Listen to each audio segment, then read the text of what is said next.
if you haven't watched the first half of this top 10, I suggest you go watch it so you know all the guidelines and stuff. Same rules apply to this video, so I'm just going to cut right to the chase. Actually, before I do get started, I do have a note on second thought. In my last video, I said this would probably come in a couple or a few days, which means 2 or 3. This took 5.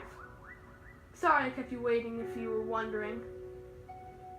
Okay, now that's out of the way, let's get this started.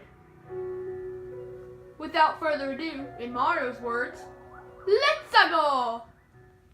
Number 5. One of the questions friends are bound to ask each other at some point in their relationship is, what's your favorite food? That can be a very tough question, and you'll probably give a rushed answer so that you don't keep them waiting there all night. You should take your time choosing. If you don't, it might be a mistake, as the answer could save your life if you think about it. Especially if you get through Mario Galaxy far enough to unlock this dumb, stupid level. Located just outside the engine room in the Sand Spiral Galaxy, choosing a favorite snack is a dastardly task. So after you make it off the half airship, you reach the main plant, which has a quicksand river coming out of it. You can get through this with either a bee or boo mushroom, which each have their own pros and cons. Anyways, so after you get out of the quicksand tunnel, you get to rings which have a moon in the center. Then you pick up the star, and then just run through everything. Well, unless you miss the star for some dumb reason, or just find it as a better strategy as it's easier to control, if it's in your opinion.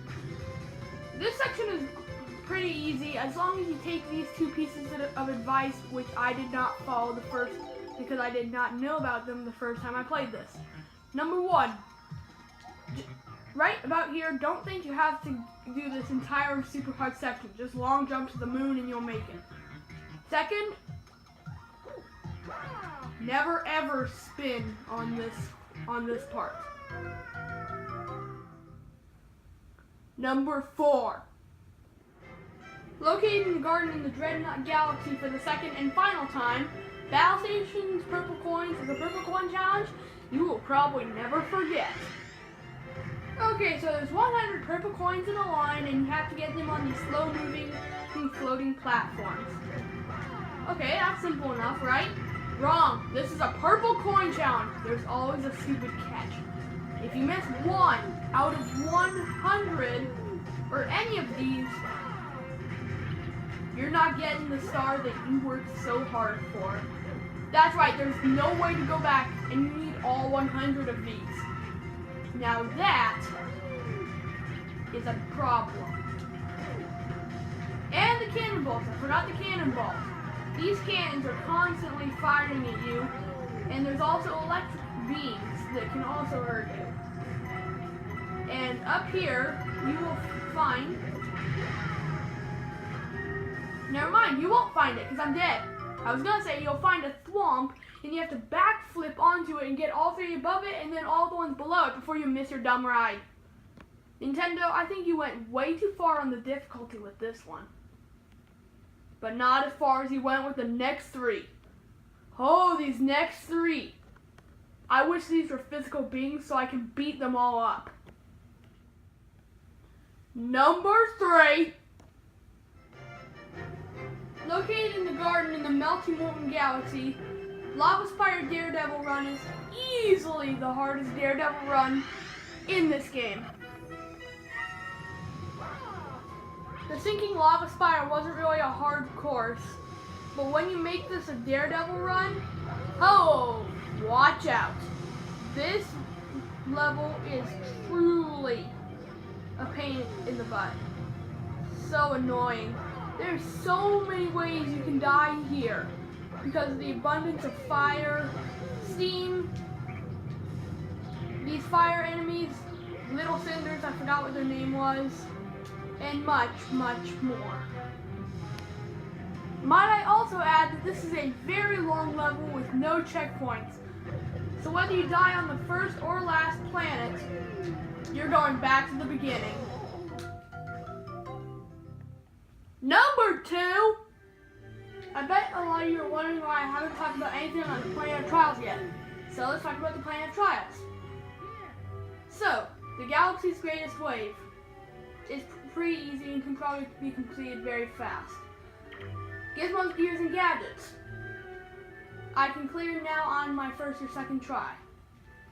The Star Festival, while I haven't unlocked it yet, as I still need to complete the game as Luigi, I know it's practically impossible to die. And I guess that leaves the Electric Labyrinth. Oh, how I hate this level! Located, as I said, on the Planet of Trials in the Bubble Blast Galaxy, the Electric Labyrinth is a supernatural force of infuriation to be reckoned with. Okay, so your first step is to complete the get the 5 star chips by doing 5 challenges by doing the bubble blowing, which, as you can imagine, is not the easiest thing in the world, especially when it's an electric maze with a giant gaping black hole right beneath it. However, it's not necessarily impossible, but if this is like you haven't played this in months, it's dang close to being it. So anyways, if you do manage to get the 5 very poorly placed star chips, then you'll create a launch star. And then you launch these guys thinking, okay, finally I completed it. Is it just going to launch me to some star planet with a token gate or something? What? Another section? Yeah, that's what you're thinking. You're thinking, man, I hate this level. Exactly, it's infuriating. That's the whole point. So you just leisurely strolling along and you're like, what? A bullet bill! Yeah, there are homing bullet bills on this course that sometimes can be really hard to get off your back. Then, granted, there are those that will pretty much not get you at all. And granted, there are obstacles that will pretty much take out any bullet bills following you. But still, this is still almost the hardest Mario Galaxy level ever. But there is a level in this game that is actually harder than this. Yeah, there is a level that's actually harder than this. Find out in just a couple of seconds. And now, the #1 most downright infuriating star in Super Mario Galaxy is located just outside the fountain in the Sling Pod Galaxy. This is a very sticky situation. That's exactly what I feel like I'm in when I play this level. Yeah, you heard me. Luigi's Purple Coins doesn't even make the list. You wanna know why? Here's a short reason why. On your second, third, etc. time playing it, it really seems to be easy, at least for me. But unlike in Star Bunnies in the snow, the first time, if you know the right strategy, which you probably will, then you can probably clear it on one of your first few tries. Now that that's out of the way, let's continue to that which must not be named. What the heck is this? Okay, so remember in Trantox's Tangled Web when you had to use those sling pods to get around? Oh, well, good news. Even though you probably didn't like them, you get to spend them on an entire level. Oh, and if your depth perception isn't pitch perfect, or if you were just miserable at them, oh, too bad, you're screwed. You need pitch perfect aim in order to beat this level. Now, I know most people don't have much trouble with this level, but I just seem to because I can't get this stuff down. Okay, that was luck. Did everybody see that? I was just giving my speech and accidentally let go. I can't believe I made that shot. So anyways, on the first area, which is not that hard, you just have to flame from place to place, getting used to it. Next one, you have to use your pull stars to get through a maze of flying spike things in the air. Also not that hard.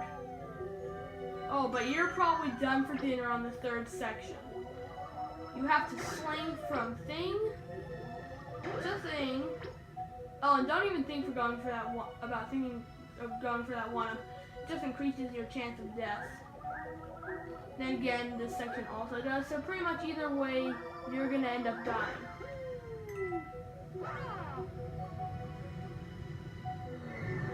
Seriously, Nintendo? Granted, this game does help you, as at the beginning of this section off to the right, there's this big yellow coin, and that gives you a start bit trail that helps you get your aim down. But I still just can't get this down. I know not many people, if any people, have a problem with this level. But I just can't get that one down either. What? Are you kidding me? Huh, that looks familiar, doesn't it? So anyway, after you sling past that one long jump, you'll realize that the star is way up here somewhere in the middle of a bunch of rotating fences and fire bars. And conveniently, you'll also find your Wii remote right in the middle of your TV screen, about 10 tries in. And also, make sure you don't go that far right because you'll get burned by the fire bar. Like that.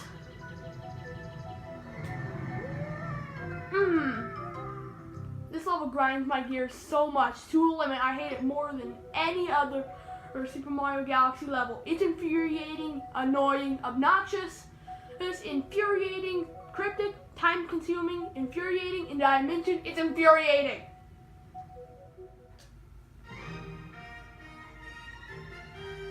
And there you go. What I think are the 10 most infuriating levels in this game. I'm sorry if any levels that you thought should make this list didn't, but this is purely my opinion, so I'm sorry. Also, this wasn't meant to insult anyone involved with this game's production. I'm actually complimenting you. Because while sure there is the Perfect Garden and Champions Road in later games, they seem to have a lower average difficulty. This seems to be the last mainstream Mario game with a pretty hard average difficulty, and that's a great record it holds. Pick this game up if you have a Wii or Wii U, but don't expect it to be a walk in the park. Watch out, especially for these 10 levels. Thank you for watching and have a fantastic day.